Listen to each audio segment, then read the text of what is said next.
இப்போ சீமான் வந்து கேட்குறது வந்து அவர் வந்து சீமான் கேட்குறாருன்றது அது நியாயம் இல்லை. நியாயமான விஷயத்தை சீமான் கேட்கிறார். அது என்னென்னா மற்றவங்க பேசுகிறத விட சீமான் பேசுகிறது வந்து மக்களை வந்து சுலபமாக சென்று அடைகிறது. அதான் சொல்கிறேன், புரிகிற மாதிரி பேசுகிறாரு, பிடிக்கிற மாதிரி பேசுகிறாரு. மக்களை எதை மோசடி செய்கிறீர்கள்? இந்த மோசடியை சீமான் வெளிக்கொண்டு வருகிறார். சீமான் மட்டும் இல்லை, யார் வெளிக்கொண்டாலும் அது வந்து எதிர்க்கட்சிகளுடைய பொறுப்பு, கடமை. அது அரசியலுக்காக செய்கிறார்கள்னு எதுக்கு வேணாலும் சொல்லிட்டு தப்பு நடந்தது தப்புன்னு சொல்கிறதுக்கு வந்து தப்பே இல்லை. அப்போ இந்த மக்கள் தூய்மை பணியாளர்கள் வந்து திமுக அதிமுகன்ற வித்தியாசம் அவனுக்கு என்ன இருக்குது? அவன் பாட்டில் அவன் வேலையை வந்து செஞ்சுட்டு போனான். அன்றைக்கி அவன் எல்லோரும் வீட்டில் ஒர்க் ஃப்ரம் ஹோம். அதே ஒர்க் ஃப்ரம் ஹோம் தூய்மை பணியாளர் பண்ணியிருந்தான்னா நம்ம கதி என்ன வருது? அவன் ஒர்க் ஃப்ரம் ஹோம் என்னத்தை ஒர்க் பண்ணுவாங்க? வீட்டில் உட்காந்துக்கிட்டான்னா முடிஞ்சு போச்சு. அப்படிப்பட்டவர்கள் நீங்கள் அப்போ என்ன பண்ணீங்க? எதிர்கட்சியாக இருக்கும்போது உங்களுக்கு தோளோடு தோல் நிற்போம். அவர் கேட்குற கேள்வி நியாயமானது. மக்களுடைய அடிப்படை தேவை பொதுமக்களுக்கு எந்த மாநிலத்திலும் தமிழ்நாடு உட்பட என்ன? கல்வி, மருத்துவம், போக்குவரத்து, சுகாதாரம். அது சீமான் கேட்குறாரு. சீமான் கேட்குறது மக்களுக்கு கனெக்ட் ஆகுது. எதனால் இது சொல்கிறேன்னால், ஏதோ வந்து இந்தந்த ஆட்சி வந்ததுக்கப்புறம் தான் முன்னிலையில் வந்துருச்சு அப்படின்லாம் வந்து இல்லை. இப்போ நீங்கள் சொல்கிற அந்த கேள்விக்கு வந்தோம்னா இதில் வந்து முக்கியமானது என்ன?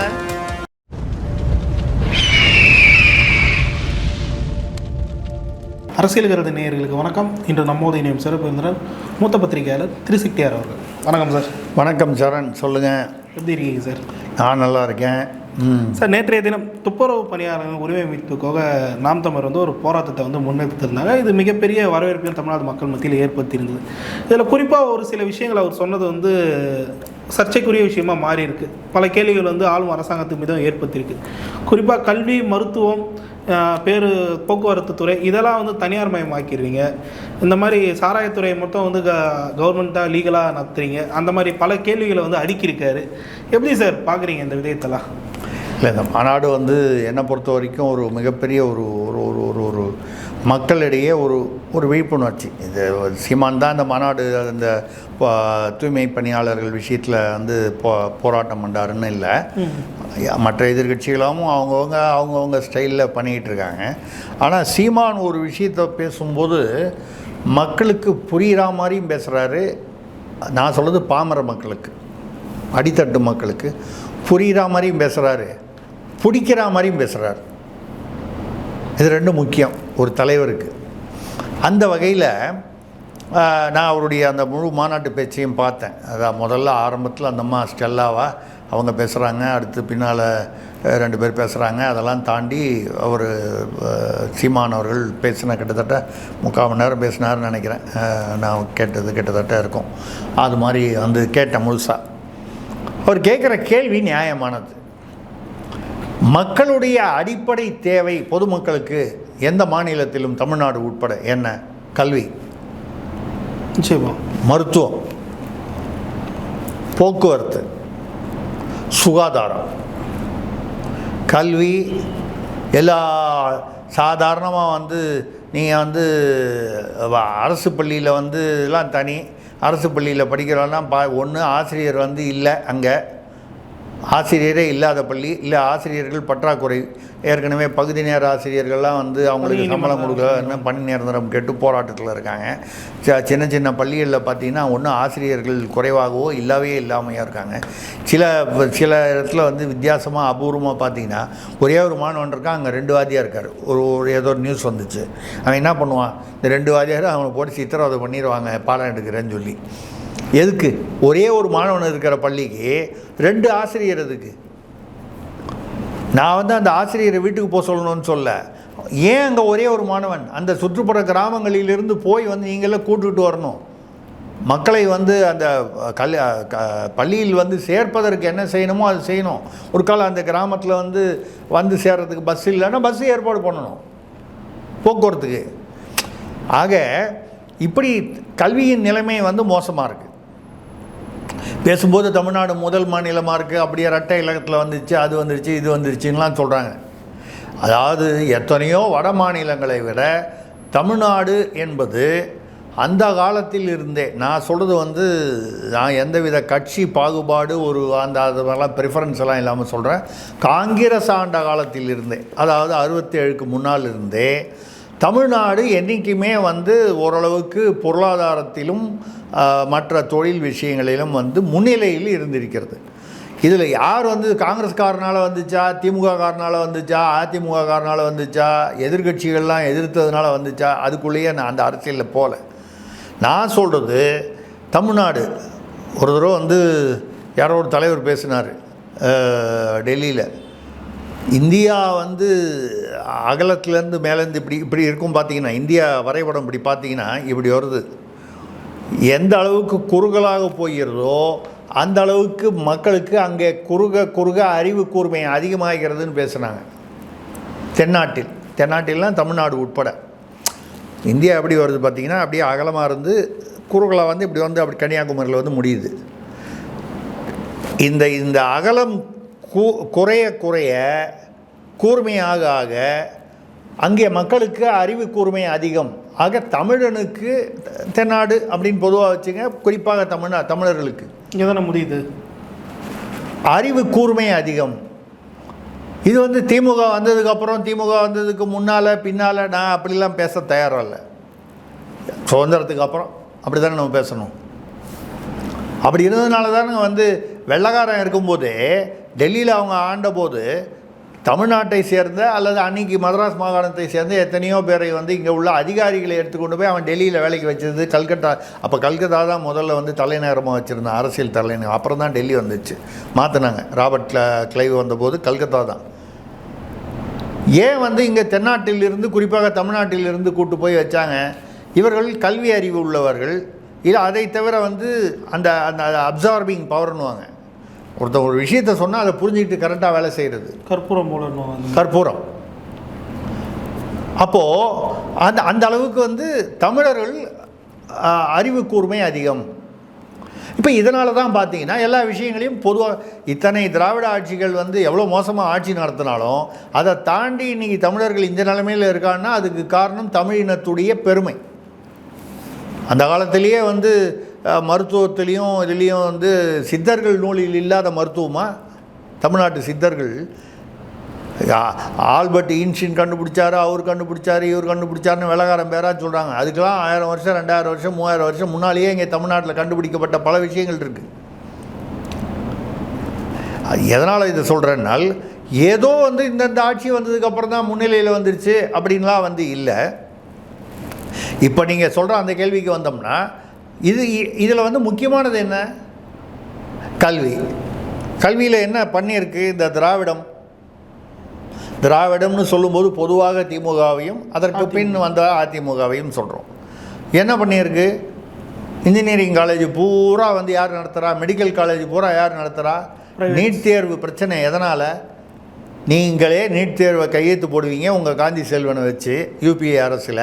நீங்களே நீட் தேர்வுக்கு எதிராக கோர்ட்டுக்கு போவீங்க, தோற்று போயிடுவீங்க. அப்புறமும் வந்து சட்டமன்றத்தில் வந்து நீட் தேர்வை சுப்ரீம் கோர்ட்டில் தோற்று போனதுக்கப்புறம் சட்டமன்றத்தில் எப்படி நீங்கள் சட்டமன்றத்தில் வந்து தீர்மானம் நிறைவேற்றா அது நாடு முழுக்க ஒத்துப்பாங்களா? மக்களை ஏமாற்றுகிறார்கள்.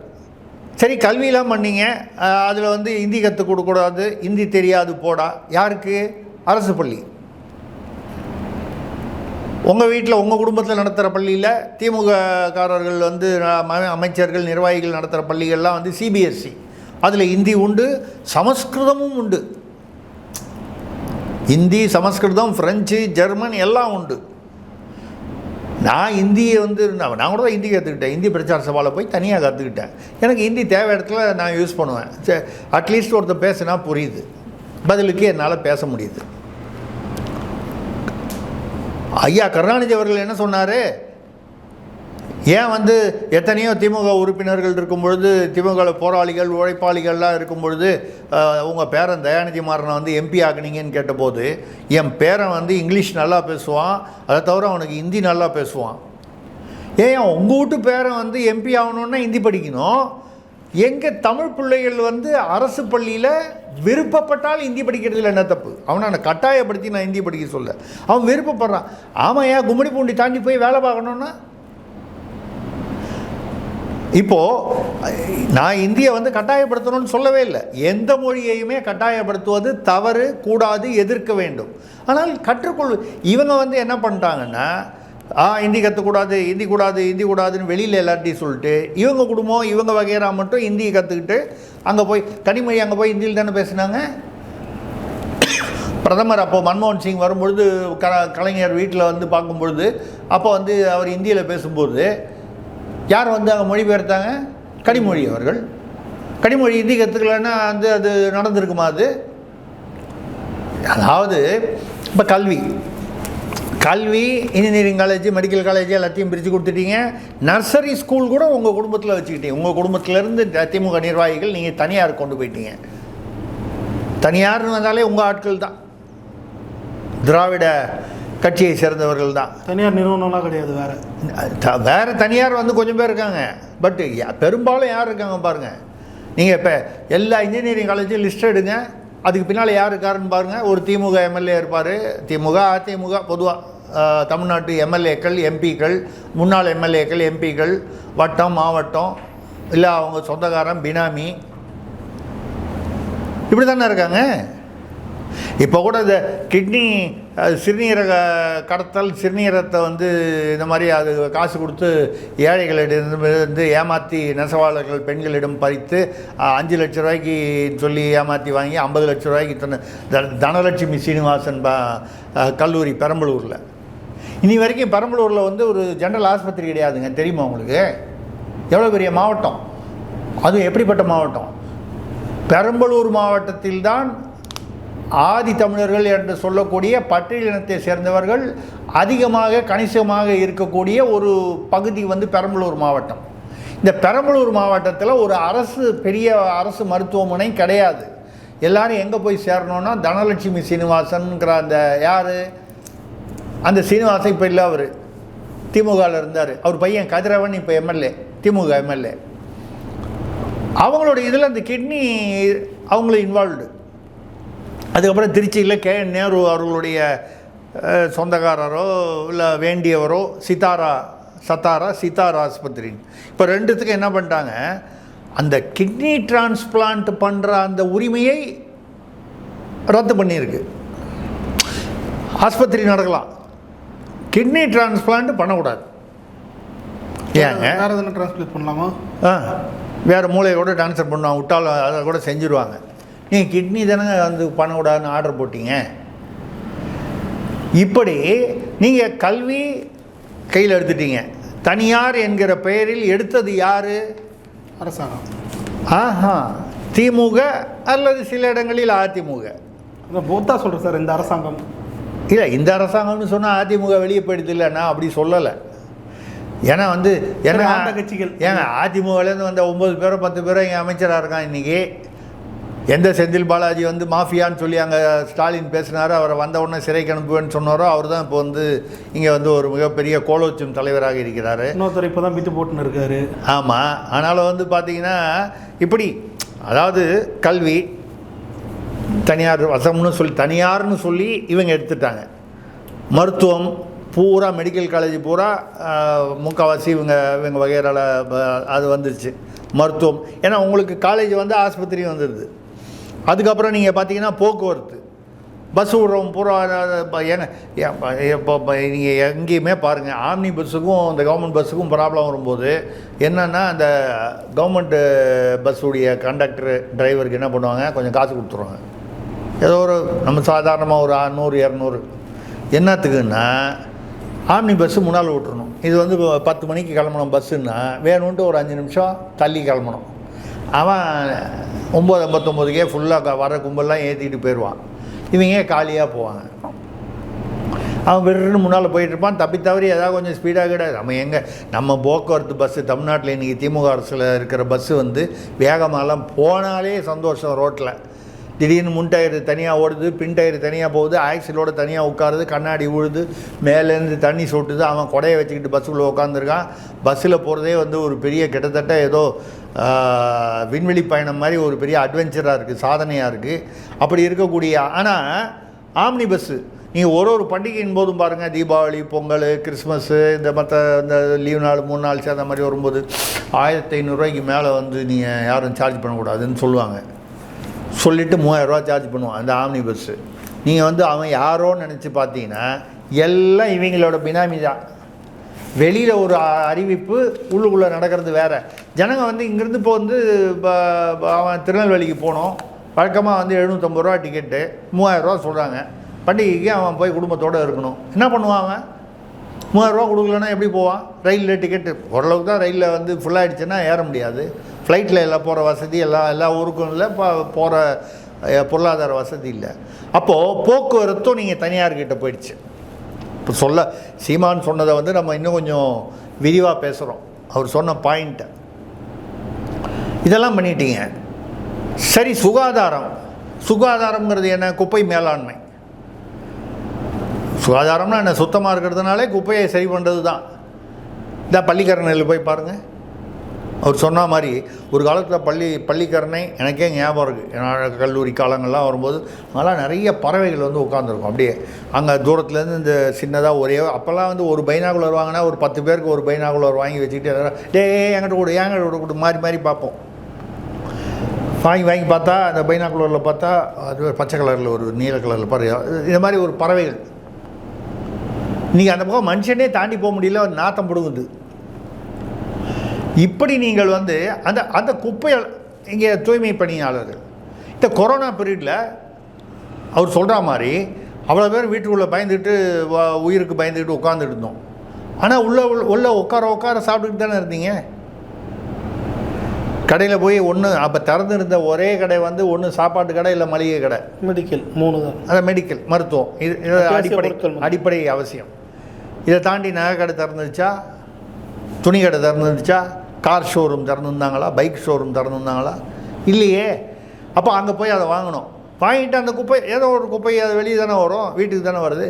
அந்த குப்பையை அவன் எடுக்கலைன்னு வைங்க, அவனுக்கு பயம் இல்லையா? உயிர் பயம் இல்லையா? அவனுக்கு குடும்பம் இல்லையா?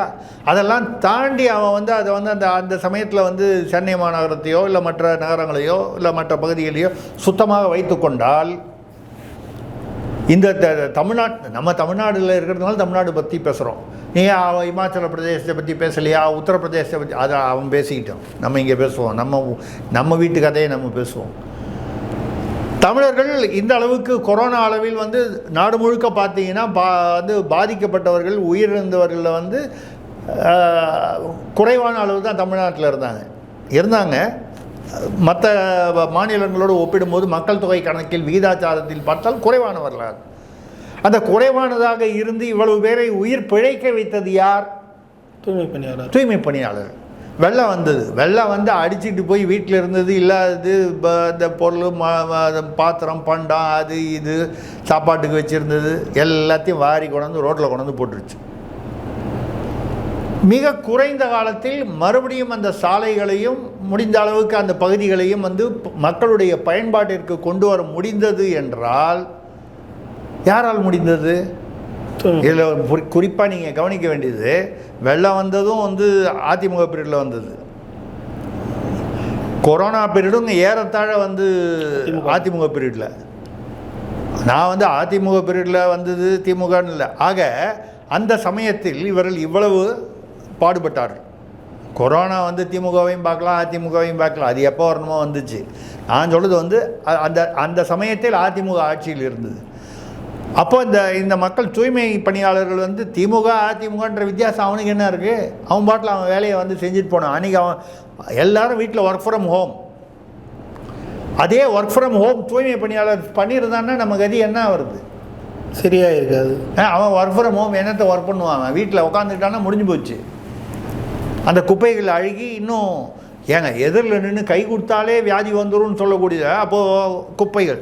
அப்படிப்பட்டவர்கள் நீங்கள் அப்போ என்ன பண்ணீங்க? எதிர்கட்சியாக இருக்கும்போது உங்களுக்கு தோளோடு தோல் நிற்போம். சேகர்பாபுக்கும் இதுக்கும் என்னங்க சம்மந்தம்? தூய்மை பணியாளர்களுக்கும் எங்கெங்கே போனார்? அந்த KN நேரு உள்ளாட்சித்துறை நிர்வாகம் அவர் தானே.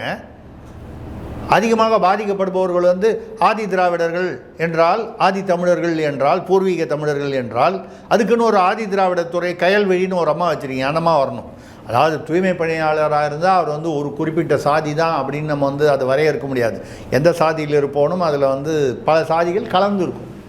என்னென்ன சாதிகள்னு சொல்ல முடியாட்டா கூட கலந்துருக்கும். ஆனால் பெரும்பாலானவர்கள் ஒரு குறிப்பிட்ட அந்த அடிமட்டத்தில் இருப்பவர்கள். அப்போ ஆதி திராவிட அமைச்சரை காணோம், உள்ளாட்சித்துறை நிர்வாக அமைச்சரை காணோம், அந்த மாநகராட்சி தலைவரை காணோம். வழக்கம் போல் ஆளினால் அழகுராஜா சேகர்பாபு மட்டும் பக்கவாத்தியத்தோடு வந்துடுறாரு. அவருக்கு பிரியமான பக்கவாத்தியம். பிரியமானன்னா உங்களுக்கு புரியும், பிரியம்னா புரியும்ல. லிப்ஸ்டிக்கோட போட்டுட்டு வந்துடுவாங்க. நகர தந்தை நகர தாய் அப்படின்னு சொல்லுவீங்க. மேயர்னா தமிழாக தான் சொல்லுவாங்க. அவங்க எல்லாம் பேச்சுவார்த்தை நடத்தணும். சேகர்பாபு என்ன அறநிலையத்துறை, அவருக்கும் கோயிலுக்கு இதுக்கு என்ன சம்மந்தம்? அது மட்டும் இல்லை, அவர் எப்படி பேசுகிறாரு பாருங்க. என்ன பேச்சுவார்த்தை நடத்துறது? என்ன பேச்சுவார்த்தை? அதான் பண்ணி தான் இருக்கோம்ல, அதான் சொல்லணும்ல. வாக்குறுதி கொடுத்தாங்களா? என்ன தேர்தல் வாக்குறுதி? அதெல்லாம் கொடுக்கல. ஏன் கொடுக்கல? தேர்தல் வாக்குறுதியில் பக்கம் 44 எடுத்து பாருங்கள். 281 285 அந்த மொத்தம் 500 சொச்சத்தில் எடுத்து பாருங்கள். தூய்மை பணியாளர்களுக்கு வந்து ஒப்பந்த பணியாளர்களுக்கு வந்து இவர்களுக்கு பணி நிரந்தரம் செய்கிறோம், பணி ஊதிய உயர்வு இதெல்லாம் வந்து நாங்கள் வந்தால் நிறைவேற்றுவோம்னு சொல்லலை. நீங்கள் சொல்லலைன்னு வாயை திறந்து ஒரு அமைச்சர் வந்து பச்சை புழுகர் சேகர்பாபு. அதில் வேறு வந்து நீலம் பண்பாட்டு இயக்கம் பாரஞ்சித் அவர் நடத்தும் நீலம் பண்பாட்டு இயக்கத்துலேருந்து கேள்வி கேட்டிருக்காங்க. அதை நீங்கள் ஏற்கனவே, ஏன்னா அப்போ வந்து எதிர்க்கட்சி தலைவர் ஸ்டாலின் வந்து கடிதம் எழுதினார். யாருக்கு? எடப்பாடிக்கு. பக்கத்து வீட்டில் இருந்தால் கூட கடிதம் தான் எழுதுவாங்க போல இருக்குது. ஜன்னலை திறந்து கூட பேச மாட்டாங்க போல இருக்குது. மத்திய அமைச்சரவையில் வந்து உங்களை ஆள் வேணும்னு போது கலைஞர் வந்து வீல் சேரில் கூட போனார் இங்கேருந்து சோனியா காந்தியை பார்க்கறதுக்கு ஏரோப்ளைனில். ஆனால் வந்து காவேரியில் தண்ணி வரலன்னா கடிதம் எழுதியிருக்கோம், மீனவர்கள் கடிதம் எழுதியிருக்கோம். ஆனால் ஆட்சி போயிடும், சனாதன எதிர்ப்புன்னு சொல்லி கேஸ் போட்டு பிரச்சனையாவது பெருசாக. உடனே துணை முதல்வர் உதயநிதி அப்போ அமைச்சராக இருந்தவர் நேராக போய் டிஷர்ட்டு போட்டுக்கிட்டு அது இங்கேருந்து தமிழ்நாட்டிலேருந்து போனால் தெரியும்னு வெளிநாட்டுக்கு போயிட்டு அங்கேருந்து வரும்போது டெல்லியில் இறங்கி பிரதமரை பார்த்துட்டு வர்றார். உங்கள் குடும்பத்தை காப்பாற்றணும், ஜெயிலுக்கு போகாமல் இருக்கணும், பிரச்சனை வர சட்ட சிக்கல் வராமல் இருக்கணும்னா அப்போ நேராக போகலாம். மக்கள் பிரச்சனைன்னா கடிதமா? இன்றைக்கி வந்து டிஜிட்டல் இமெயில் வந்துடுச்சு, என்னென்னமோ வந்துடுச்சு, வாட்ஸ்அப் வந்துடுச்சு, ட்விட்டர் வந்துடுச்சு, எல்லா வகையிலையும் வந்துடுச்சு டிஜிட்டல். அப்போது நீங்கள் வந்து பேசும்போது என்ன பேச்சுவார்த்தை? என்ன மிரட்டுறார் அவர் சேகர்பாபு? அவர் இன்னும் பழைய வடசென்னையே நினச்சிட்டு இருக்காரா? அந்த காலத்தில் அவர் எப்படி இருந்தாரோ அதையே நினச்சிட்டு இருக்காரா? அவர் இருந்த இடத்துக்கு நிறைய பேர் வந்துட்டாங்க. அருவாள் எடுத்துக்கிட்டு இதை எடுத்துக்கிட்டு அவர் ஒரு காலத்தில் எப்படி இருந்தாரோ அந்த இடத்துல வந்து ஃபில்லப் பண்ணுறதுக்கு அது காலத்தின் பரிமாணம். தலைவராக இருந்தாலும் சரி, ரவுடியாக இருந்தாலும் சரி, மாஃபியாவாக இருந்தாலும் சரி, அதெல்லாம் ஒரு காலம்தான். அந்த பீரியட் முடிஞ்சு போச்சுன்னா ஒன்றும் இல்லை. ஒரு காலத்தில் ஆகா ஓவோன்னு பிரமாதமாக இருந்தார், அவரை பார்த்தா ஊரே பயப்படுதுன்னா 10 வருஷம் பொறுத்து பார்த்தீங்கன்னா அந்த இடத்துல 4 பேர் இருப்பான். இது வந்து இயல்பான ஒரு பரிமாண வளர்ச்சின்னு சொல்லலாம், இல்லை அது காலத்தின் கட்டாயம்னு சொல்லலாம். அப்போ என்ன கேட்குறாரு? நீலம் பண்பாட்டு மையம், அதுக்கெல்லாம் பதில் சொல்ல முடியாது. அடுத்தது அவர் வார்த்தை தான் பத்திரிகைக்காரன் எவனாவது பத்திரிகைக்காரன் கேட்கட்டும், அவனுக்கு நான் பதில் சொல்லுவேன். ஏன்னா அவனுக்கு ஒரு அமைச்சரை பார்த்து அவனுக்கு நான் இன்றைக்கி யூடியூப்பில் போட்டால் என் பேரில் கேஸ் போடுவீங்கல்ல. நம்ம என்ன சொல்கிறோம்? மாண்புமிகு அமைச்சர், மாண்பே இல்லாத கஸ்மாலாம் கைஸ்டடியாக இருந்தாலும் நான் பொதுவாக சொல்கிறேன், யாரையும் பேர் சொல்ல. ஆனாலும் மரியாதையாக நம்ம வந்து அந்த பதவிக்கு மரியாதை கொடுத்து மாண்புமிகு அமைச்சர் அவர்கள். அப்படி வந்து நம்ம வந்து ஒரு இதெல்லாம் ஒரு நாகரிகம், சமூக நாகரிகம். பத்திரிகையாளன் கேட்கட்டும், அவனுக்கு நான் பதில் சொல்கிறேன். ஏன் அது சொல்லும்போது பத்திரிகையாளர் யாராவது கேட்டால் அவங்களுக்கு நான் பதில் சொல்கிறேன், மரியாதையாக சொல்லாமல். நான் பத்திரிகையாளர் ஏன் அது பத்திரிகையாளர் தான் யாரை வந்து செருப்பால் அடிக்கணும்னா, இந்த காசு வாங்கிட்டு வந்து இவங்க சொல்கிறத கேட்குறான் பாருங்கள், அந்த பத்திரிகையாளர்களை செருப்பால் அடிக்க வேண்டும். நான் இப்படி பேசுகிறது வந்து கொஞ்சம் உங்களுக்கு வித்தியாசமாக தெரியல என்னுடைய ப்ரொஃபைலுக்கு. ஏன் அப்படி சொல்கிறேன்னா, ஐயா உங்கள் தன்மானம் இல்லாமல் உங்கள் மானத்தை ஏன் கெடுத்துக்கிறீங்க? ஒரு பத்திரிகையாளனா உன்னுடைய பேனாவை பார்த்து அவன் பயப்பட வேண்டும். மரியாதை கொடுக்க வேண்டும். அவன் கேட்கட்டும், அவன் இவன்னு பேசுகிறான். ஒரு அரசியல்வாதி அவன் இவன் ஒரு பத்திரிகையாளர் யாராவது பேசிட முடியுமா? இல்லை வேறு பொதுமக்கள் யாராவது பேசிட முடியுமா? அப்போது அவர் அதான் சொல்கிறாரு, நீங்கள் சாராய கடைகளை மட்டும் நீங்கள் நடத்துவீங்க. அண்ணன் சீமான் சொல்கிறது கரெக்டு தான். ஆனால் அவருக்கு நம்ம என்ன பதில் சொல்கிறோன்னா, ஆமாண்ணே கரெக்டு தான், சாராய கடையில் வருஷத்துக்கு 10 லட்சம் கோடி வருது. இதெல்லாம் யார் ஏன் கஷ்டப்பட்டு நடத்தணும்? சாராய கடை ஆட்டோமேட்டிக்காக மொனோபோலி, அரசு மட்டும்தான் டாஸ்மாக் நடத்த முடியும். அதை நீங்கள் அதுக்கப்புறம் கான்ட்ராக்ட் விடுறது, எலைட் பாரு கான்ட்ராக்ட் விடுறது, இந்த பாரு ரெஸ்டாரண்ட் அது வேணாலே தவிர, இப்போ டாஸ்மாக்கு போட்டியாக வேறு ஒரு நிறுவனம் இருக்கா தமிழ்நாட்டில்? மது தயாரிக்கலாமே தவிர விற்பது டாஸ்மாக் மூலமாக தான் விற்க வேண்டும். அதான் மொனோபொலி என்று சொல்லக்கூடியது. அந்த மொனோபொலி இருக்கிறதுனால அவங்க அதை வச்சுக்கிட்டாங்க, அது சாராயத்தை விற்கிறாங்க. அதுலேயும் அதில் பத்தாதுன்னு கள்ள சாராயம், அதுக்கப்புறம் போதைப் பொருள், கஞ்சா. இன்றைக்கி நடக்கக்கூடிய குற்றங்கள் 16 வயசு 17 வயசு பையன்லாம் எடுத்து வெட்டுறான், அருவாள் எடுத்து வெட்டுறான்னா அதுக்கு காரணம் என்ன? போலீஸ்காரனையே வெட்டுறாங்க அப்படின்னு சொன்னால் அது காரணம் இந்த கஞ்சாவும் போதைப் பொருள், இந்த டாஸ்மாக் இதுதானே காரணம். அப்போ எதில் லாபம் வருதோ, எதில் மக்களை கண்ட்ரோல் பண்ணுறான். இப்போ இந்த கஞ்சா அடிக்கிறவனும் அந்த போதைப் பொருளில் இருக்கிறவனும் தான் அவன் சொன்னான் கேட்பா, டேய் அவனை வெட்டு, அந்த அஜித் குமாரை போடு, இந்த இவனை போடு, அந்த அவனை போடு, அவன் ரொம்ப வாய் அதிகமாக பேசுகிறான் அவனை போடு அப்படின்னு சொல்லும்போது எவன் கேட்பான் அதிகமாக? போதையில், அந்த போதையில் இருக்கிறவன், ஏதோ ஒரு டாஸ்மாக் போதையோ இல்லை வேறு விதமான போதையோ. ஆக பணம் வருதுனோ கண்ட்ரோல், பணம் பவர், இந்த ரெண்டும் அதை அவங்க வச்சுக்கிட்டாங்க. வேலை செய்யணும், மக்களுக்கு சேவை செய்யணும். ஆனால் தனியார் ரேட்டை விட்டால் கமிஷன் கொடுத்துட்றான்ல. இப்போ அதானே பிரச்சனை. இந்த ராம்கிங்கிற நிறுவனத்துக்கு 2700 கோடி ரூபாய்க்கு கொடுத்துட்டிங்கன்னா ஆல்ரெடி ஏதோ ஒரு 20% 30% கமிஷன் வாங்கிட்டாங்கன்னு சொல்கிறாங்க. அது வாங்கி போட்டாச்சு. 10 நாளாக உட்காந்துருக்காங்கன்னா எப்படி தீர்ப்பாங்க? ராம்கிக்காரன் கொடுத்த கமிஷனை திருப்பி அவனுக்கு கான்ட்ராக்ட் கொடுத்துட்டீங்க, கமிஷன் வாங்கிட்டீங்க. அவன் என்ன கேட்பான்? யோ நீ கேட்ட கமிஷன் கொடுத்துருக்கனா இல்லையா? போராட்டத்தை கவனிக்க வேண்டியது உன் வேலை. கேட்பானா மாட்டானா? அதுவும் யார் அவன்? எங்கேயோ வடநாட்டிலேருந்து வந்தவன். இப்போ வடநாட்டிலேருந்து வந்த வடக்கன்லாம் நீங்கள் ஐயோ வடக்கான் வந்துட்டான், அவன்லாம் ஓட்டு போட்டுருவான், அதனால் அங்கே ஆட்சி மாற்றத்தை பிஜேபி தேர்தல் ஆணையம் ஏமாத்துது, மோசடி பண்ணுது. இதுக்கெல்லாம் ரைட். நான் சொல்கிறது வடக்கனை வரவேற்கணும்னு சொல்லலை. நீங்கள் ஏன் வடநாட்டிலேருந்து வர்ற ஒரு கம்பெனிக்கு கொடுக்கணும்? தமிழ்நாட்டில் கம்பெனியே இல்லையா? தமிழனுக்கு முன்னுரிமை கொடுங்க. நான் சொல்கிறது வேலையில் முன்னுரிமை கொடுங்க. தமிழ்நாட்டில் பிறந்தவனுக்கு, தமிழ்நாட்டில் தொடர்ந்து ஒரு 10 வருடமோ 15 வருடமோ வாழ்பவனுக்கு நீங்கள் தமிழ்நாட்டில் வேலையில் உரிமை கொடுங்க, கான்ட்ராக்டில் உரிமை கொடுங்க, ஒப்பந்தம். மற்ற அவன் இப்போ 23,000 ரூபா சம்பளம் வாங்கிட்டு இருந்தவனை திடீர்னு 16,000 ரூபா சம்பளம். அதுவும் என்ன கண்டிஷன் என்ன? அவன் தனியார் அவன் என்ன போடுறான்? 40 வயசுக்கு மேலே இருந்தால் நான் வேலைக்கு சேர்த்துக்க மாட்டான்றான். எல்லாம் 15 வருஷமாக வேலை செய்யுது இந்த பொம்பளைங்க ஆம்பளைங்க எல்லாம் சேர்ந்து. 15 வருஷமான நீங்கள் எப்போ வேலைக்கு சேர்ந்துருப்பாங்க? ஒரு 25 வயசுக்கு சேர்ந்துருப்பாங்க. 25, 27, 28, 15 வருஷமாக வேலை செய்யுதுன்னு அர்த்தம் 40 வயசுக்கு மேலே ஆயிருக்கும். அப்போ என்ன சொல்கிறான் அவன்? இப்போ ஏற்கனவே அரசியல் ஒப்பந்த கான்ட்ராக்டில் இருந்தவங்கள யாரையும் வேலைக்கு சேர்த்துக்க மாட்டேன்றான். சும்மா பேருக்கு ஒரு 4 பேர் அவனை வேலைக்கு சேர்த்து கணக்காமிப்பான். அவன் என்ன பண்ணுவான்? அதுக்கு பதிலாக இங்கே 23,000 ரூபா சம்பளம் கொடுக்குறதுக்கு பதிலாக 16,000 கொடுக்குறேன்றான். அங்கேருந்து வடநாட்டிலேருந்து வரிசையாக இறக்கிடுவான்.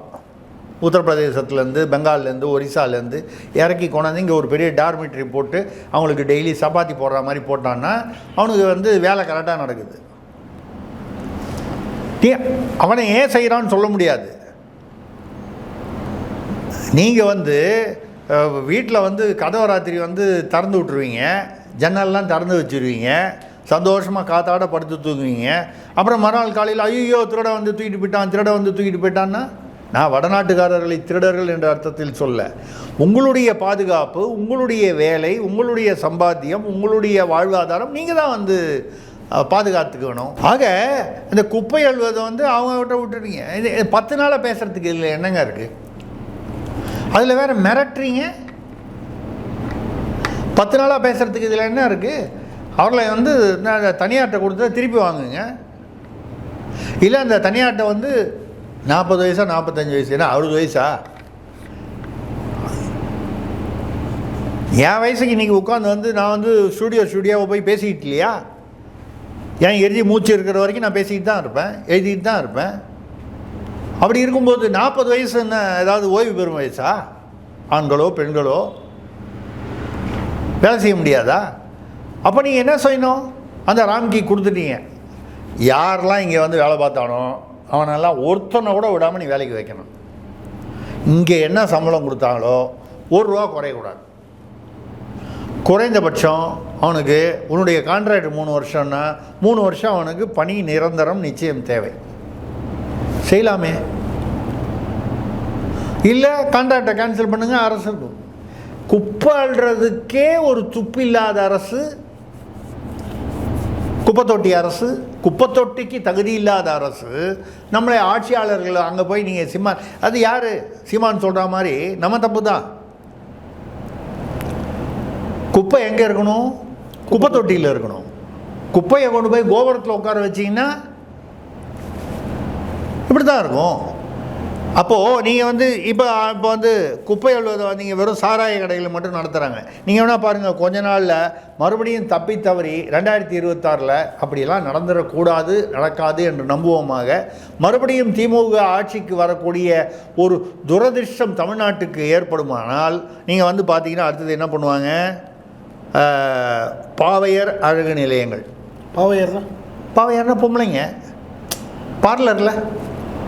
இப்போ பாருங்கள், திமுக நிர்வாகிகளாக அங்கங்கே பார்லரில் போய் அங்கங்கே வம்பு பண்ணிவிட்டு எத்தனையோ இடத்துல நடந்திருக்கு, பாலியல் வன்முறையெல்லாம் நடந்திருக்கு. இதெல்லாம் எதுக்கு?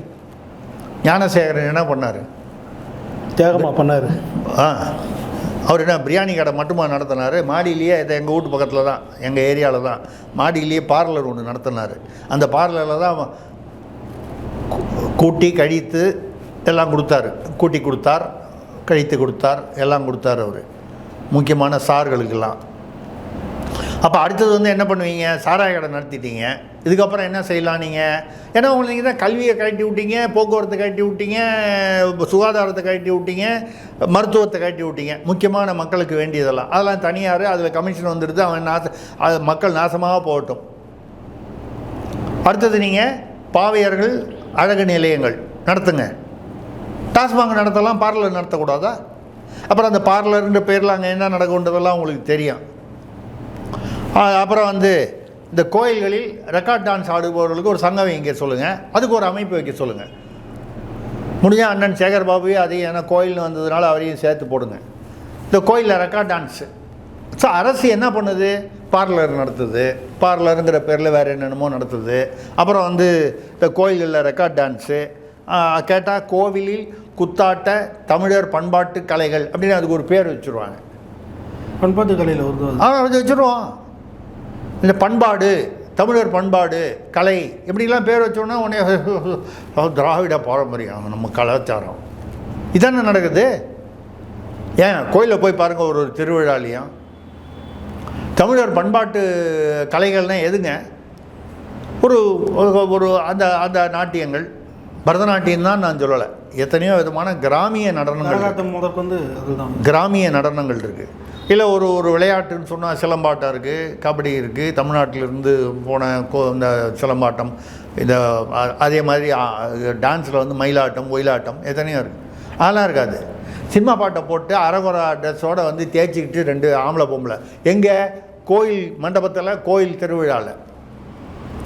எப்படி நீங்கள் மக்களை வந்து குட்டிச்சவராக்கி வைத்திருக்கிறீர்கள், நாட்டை குட்டிச்சவராக்கி வைத்திருக்கிறீர்கள். அடுத்தது வந்து கோயிலில் ரெக்கார்ட் டான்ஸ் நடத்துறதுக்கு அதுக்கு தனியாக ஒரு அமைப்பு வச்சுங்க, ஒரு அமைச்சர் வச்சுங்க. உங்களுக்கெல்லாம் கிடைப்பாங்க அமைச்சர்.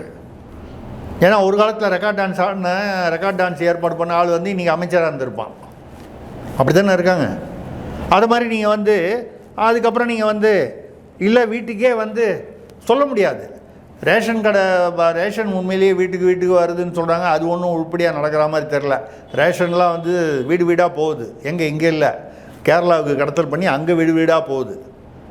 அடுத்தது வந்து தமிழ்நாடு அரசு, இந்த திராவிட அரசு என்ன செய்யும்? இல்லம் தேடி இன்பம், பொம்பளை சப்ளையும் பண்ணிவிடுங்க.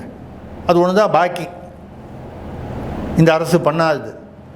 குடிக்க வச்சு சாராயம் குடிக்க வச்சுட்டீங்க, போதைப்பொருள், மெட்ஸு, கஞ்சா, கள்ள சாராயம். அடுத்தது நான் என்ன சொல்கிறேன், மிச்சத்தையும் கம்ப்ளீட் பண்ணிடுங்க. அரசுக்கு வேறு என்ன வேலை? நீங்கள் தான் எல்லா முக்கியமான வேலையெல்லாம் தனியார்கிட்ட ஒப்படைச்சிட்டிங்களே. ரெக்கார்ட் டான்ஸு, இல்லம் தேடி இன்பம், அது ஒன்று தான் பாக்கி. தூய்மை ஏங்க போக்குவரத்து தொழிலாளிகளோட பிரச்சனை, விவசாயிகளோட பிரச்சனை, நெசவாளர்களுக்கு பிரச்சனை, மாணவர்களுக்கு பிரச்சனை, மீனவர்களுக்கு பிரச்சனை, தூய்மை பணியாளர்களுக்கு பிரச்சனை, அப்போது அரசு ஊழியர்களுக்கு பிரச்சனை, எல்லா விதமான, அதாவது பொதுமக்களில் இருக்கக்கூடிய ஒவ்வொரு துறையிலும் பிரச்சனை. இத்தனை பிரச்சனையை தாண்டி ஒரு அமைச்சர் சேகர் பாபு இவ்வளவு தெனாவெட்டாக பேசுகிறார் என்றால், இது முதலமைச்சர் அட்லீஸ்ட் ஒரு நம்ம பார்க்குற மாதிரி ஒரு டிவியில் வீடியோவில் பார்க்க மாட்டாரா? மக்களிடம் இதுதான் அணுகுமுறையா? நீங்கள் பஞ்சாயத்து பண்ணுறவங்க 2 பேர் ரோட்டில் சண்டை போடுறான், யாரோ 2 பேர் போடுறான்னு வைப்போம், பொதுவாக ஒரு சொல்லுவோம். 3வது ஒரு ஆள் பொதுமக்கள்லேருந்து பஞ்சாயத்துக்கு போகிறான், அவன் எப்படி பேசணும்? ஐயா, அவர் தான் ஏதோ வயசானவர் சொல்லிட்டாரு, நீ கொஞ்சம் பார்த்து கொஞ்சம் அட்ஜஸ்ட் பண்ணி ஏதோ ரைட்டு போப்பா. ஏங்க அவன் சின்ன பையன், அந்த பையன் ஏதோ அவனோட அனுபவத்துக்கு அவன் சொல்லிட்டான், நீங்கள் கொஞ்சம் வயசானது பார்த்து போகக்கூடாது. இப்படி ஒரு காம்ப்ரமைஸ் பண்ணுற ஆள் கூலாக இருக்கணும், அமைதியாக இருக்கணும், அந்த பிரச்சனையை பெருசு பண்ணாத ஆளாக இருக்கணும். இந்த வர்ற பஞ்சாயத்து பண்ணுற ஆள் வந்தவொடனே டேய் தமிழில் ஆரம்பித்து, ஓங்காரத்தில் ஆரம்பித்து, ஓ ஓ எல்லா விதமான தமிழில் உள்ள வார்த்தைகள்லாம் பேசி 2 பேருக்கு போக கடைசியில் அது 2 பேர் சண்டையாவதா 3 பேர் சண்டையாகிடும். இதுதான் தமிழ்நாட்டில் நடந்து கொண்டிருக்கிறது. சேகர் பாபு யார்? கேபினெட்டில் மீட்டிங் போட்டு அமைச்சரவையில் இந்த தூய்மை பணியாளர் பிரச்சனையை தீர்ப்பதற்கு அறநிலையத்துறை அமைச்சர் சேகர் பாபு அவர்கள் மட்டும்தான் அவருக்கு தான் அத்தாரிட்டி இருக்குன்னு எழுதி கொடுத்துருக்காங்களா? சரி, அப்படி இருந்தால் பாக்கி அமைச்சர் அவ்வளோ பேர் 31 அமைச்சரை பாக்கி இருக்காங்க, எல்லோரையும் வீட்டுக்கு அனுப்புங்க. அட்லீஸ்ட் மக்களுக்கு வரி பணமாவது மிச்சமாகட்டும். சேகர் பாபு ஒருத்தர் வச்சுங்க, செந்தில் பாபு ஒருத்தர், அவர் செந்தில் பாலாஜி அமைச்சர் இல்லைன்னா கூட அமைச்சர் மாதிரி செயல்படுவார். ஒருத்தர் எல்லா டிபார்ட்மெண்ட்டுக்கும் அமைச்சராக செயல்படுவார், ஒருத்தர் டிபார்ட்மெண்ட்டே இல்லாமல் எல்லா டிபார்ட்மெண்ட்டிலும் அமைச்சராக செயல்படுவார். செயல்பட வேண்டியவர் யாரோ அவர் என்ன பண்ணுறாருன்னு தெரியல, முதல்வர்.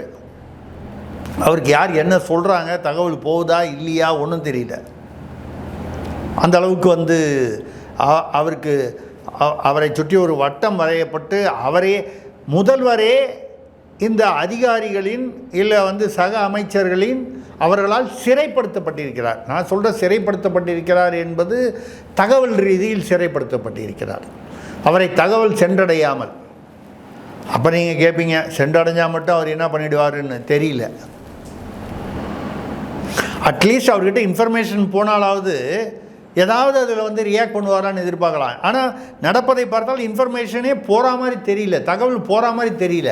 ஏன்னா எந்த ஒரு ஒரு ஒரு இவ்வளவு காலமாக அவர் அவருடைய தந்தை கருணாநிதி அவர்களுடன் இத்தனை வருடங்களாக அரசியலில் கூடவே இருந்திருக்கிறார். இந்த மாதிரி விஷயங்களில் தகவல் வந்தால் ஏதோ ஒரு வகையில் ஒரு ரியாக்ஷன் இருக்கணும். அது தன்னுடைய கட்சிக்கு சாதகமாக இருந்தால் கூட பரவாயில்லை, மக்களுக்குடைய நம்பிக்கைக்கு பாத்திரமாகும் அளவுக்கு இருக்க வேணாமா? என்ன அந்த திமிரு? அந்த 500 ரூபா 1000 ரூபா கொடுத்தா ஓட்டு போட்டால், காசு கொடுத்தா ஓட்டு போட்டுருவான்னு இத்தனை பேரும் எதிர்க்கிறான்னு வைங்க. அரசு ஊழியர்கள், போக்குவரத்து ஊழியர்கள், தூய்மை பணியாளர்கள், ஆசிரியர்கள், நெசவாளர்கள், மீனவர்கள், மாணவர்கள், அத்தனை பேரும் பெண்கள் ரொம்ப அந்த 1000 ரூபா கொடுத்ததுனால பெண்கள்லாம் மயங்கிடுறாங்கன்னு நினைக்காதீங்க. நிறைய இடத்துல போய் கேட்டால் 1000 ரூபா யார் கேட்டான்னு தான் கேட்குறாங்க. ஏன்னா 1000 ரூபா கொடுத்தா நீங்கள் ஏதோ ஓசியில் போகிறல்ல, துரைமுருகன் பேசினார், நீ பொண்ணு கூட பேசலாம், லிப்ஸ்டிக் போடலாம், இது போடலாம். ஏங்க சோத்துக்கு வழி இல்லாமல் 10 நாள் உட்காந்துருக்காங்க. இவங்க அமைச்சர்கள்லாம் 1000 ரூபாயை வாங்கி பெண்கள் லிப்ஸ்டிக் போடுறதும் பவுடர் அடிக்கிறத பற்றியும் பேசிகிட்டு இருக்காங்க. இவங்க புத்தி எங்கே போகும்? கரெக்டாக எழுதினார் கண்ணதாசன் வனவாசத்தில், யார் புத்தி எங்கே போச்சுன்னு. யாருடைய நடத்தை எப்படி இருந்தது என்பதை வனவாசத்தை படித்தால் தெரியும். அரசு நினைத்தால் இதற்கு தீர்வு கொண்டு வர முடியும். இந்த தூய்மை பணியாளர்கள் விஷயத்தில். இருப்பதிலேயே கடைமட்ட நிலையில் இருப்பவர்கள் இந்த தூய்மை பணியாளர்கள்.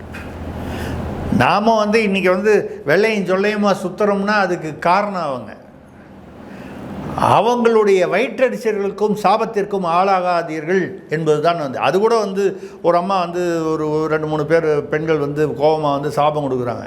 அதுக்கு சேகர் பாத்திரம் உங்கள் சாபம்லாம் ஒன்றும் பண்ணாதேங்களா, நாங்கள் எவ்வளோ சாபத்தை பார்த்துருக்கோம்.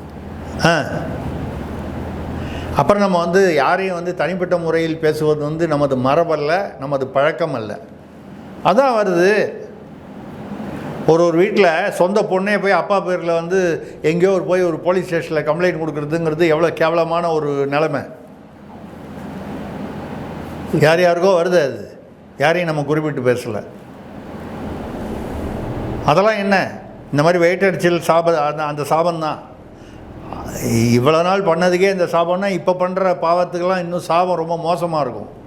இதை புரிந்து கொள்ள வேண்டும், புரிந்து கொள்பவர்கள் புரிந்து கொள்ள வேண்டும் அப்படின்னு நம்ம நினைக்கிறோம். பல்வேறு கேள்வி தெளிவாக. வணக்கம்.